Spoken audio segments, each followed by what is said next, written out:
DA নিয়ে আবারও খুব গুরুত্বপূর্ণ আপডেট।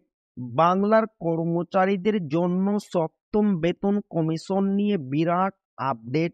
নবান্নে গেল নোটিশ।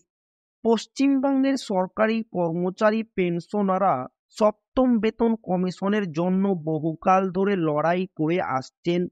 এবার কি তাহলে অধিকারের লড়াই ফল দেবে?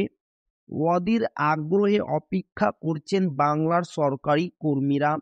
কবে থেকে চালু হতে চলেছে সপ্তম বেতন কমিশন? জেনে নিন এই ভিডিওর মাধ্যমে। সপ্তম বেতন কমিশন নিয়ে বিরাট আপডেট বাংলার রাজ্য সরকারি কর্মীদের জন্য। এবার কি তাহলে অধিকারের লড়াই ফল দেবে? অধীর আগ্রহে অপেক্ষা করছেন বাংলার সরকারি কর্মীরা। ষষ্ঠ কমিশনে মৌলিক বেতন ছিল ৭,১০০ টাকা থেকে শুরু, যা এখন স্ল্যাব অনুসারে ২৮,৯৪০ টাকা পর্যন্ত।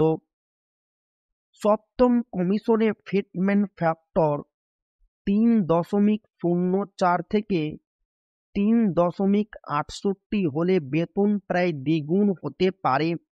উদাহরণস্বরূপ, বর্তমানে কারো ৩০,০০০ টাকা বেতন হলে এটা ৬০,০০০ টাকার কাছাকাছি চলে আসবে। এই হার বাড়লে ডিএ, বাড়ি ভাড়া ভাতা এর মতো ভাতাগুলোও বাড়বে। সংগঠন বলছে মূল্য সূচক সূচি এআইসিপিআই অনুসারে এটা জরুরি, তবে সরকারের বাজেটের উপর নির্ভর করবে চূড়ান্ত সিদ্ধান্ত। তো এই ছিল ডিএ নিয়ে খুব গুরুত্বপূর্ণ আপডেট যা আপনাদের মাঝে শেয়ার করলাম। তো ভিডিওটি ভালো লাগলে অবশ্যই আপনার বন্ধুদের শেয়ার করবেন যাতে তাদের উপকার হয়।